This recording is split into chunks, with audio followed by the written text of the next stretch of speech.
Deputy স্পিকারের পদ বাংলাদেশের রাজনীতিতে এক অভাবনীয় মোড়, থমথমে পরিস্থিতি নাকি নতুন এক সমঝোতার রাজনীতি? 13তম জাতীয় সংসদ কি দেখতে যাচ্ছে এক ঐতিহাসিক মুহূর্ত? আজ সচিবালয়ে স্বরাষ্ট্রমন্ত্রী সালাউদ্দিন আহমেদের যে বার্তা, সেই বার্তা আবারও নতুন করে আলোচনা হচ্ছে। এটি যদিও বা আগের আলোচনা ছিল, তথাকথিত জুলাই সনদের আলোচনা, যে ডেপুটি স্পিকার পদটি বিরোধী দলকে দেওয়া হবে। এখানে একটা কথা বলে নেওয়া ভালো, আপনি যতই বলুন না কেন, যুদ্ধাপরাধী জামায়াতে ইসলামী, যে দলটি বাংলাদেশের স্বাধীনতা মানেনি বা স্বাধীনতা যুদ্ধের বিরোধী ছিল, আপনি তাকে যতই দূরে সরিয়ে রাখুন না কেন, আজকের ক্ষমতাসীন বিএনপি তাদের আজকের এই উত্থানের বলা যায় প্রধান কারিগর।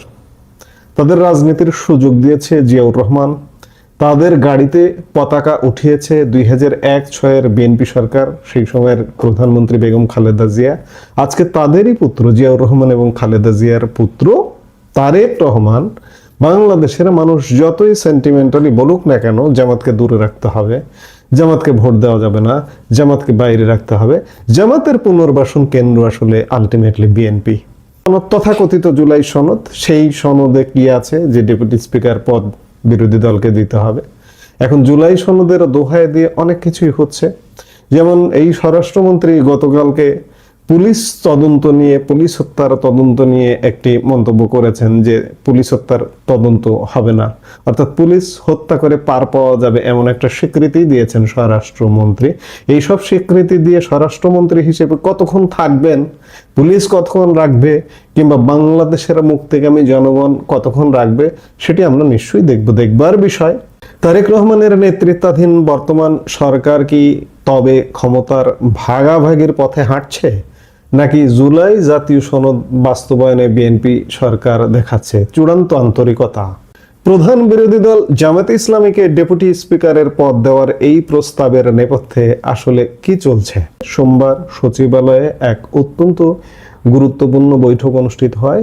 মন্ত্রিপরিষদ বিভাগে প্রধানমন্ত্রী তারেক রহমানের সঙ্গে দীর্ঘক্ষণ বৈঠক করেন স্বরাষ্ট্রমন্ত্রী সালাউদ্দিন আহমেদ।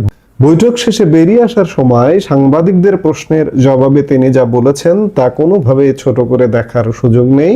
স্বরাষ্ট্রমন্ত্রী স্পষ্ট করে বলেছেন, ডেপুটি স্পিকারের পদটি বিরোধী দলকে দেওয়ার প্রস্তাব দেওয়া হয়েছে।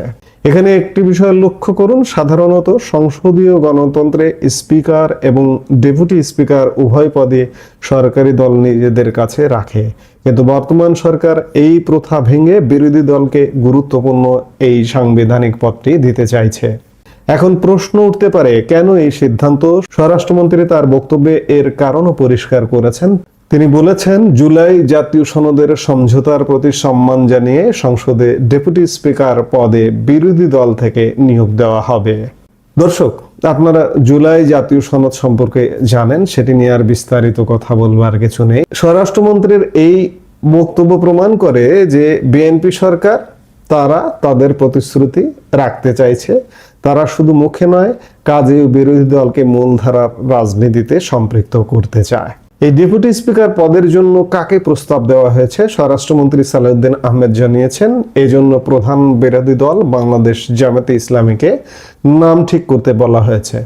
হ্যাঁ, ঠিকই শুনেছেন, বর্তমান সংসদে প্রধান বিরোধী দল হিসেবে ভূমিকা পালন করছে বাংলাদেশ জামায়াতে ইসলামী, তাদের সাথে জোটে রয়েছে এনসিপিও। স্বরাষ্ট্রমন্ত্রী আরো খোলাসা করে বলেছেন, বিএনপির পক্ষ থেকে প্রধান বিরোধী দলকে মৌখিকভাবে ও সাক্ষাতে অফার করেছি, তারা যেন ডেপুটি স্পিকার ঠিক করে। আপনি এটিকে শুধু একটি পদের অফার হিসেবে দেখবেন? এটি শুধু আসলে একটি পদের অফার নয়, বরং ক্ষমতার ভারসাম্য রক্ষার একটি বড় পদক্ষেপ। বিএনপি, জামাত এবং এনসিপি কি তবে একসাথে ক্ষমতার সুফল ভাগাভাগি করতে চাইছে? অনেকে এটাকে ক্ষমতার উদযাপন হিসেবে দেখলেও রাজনৈতিক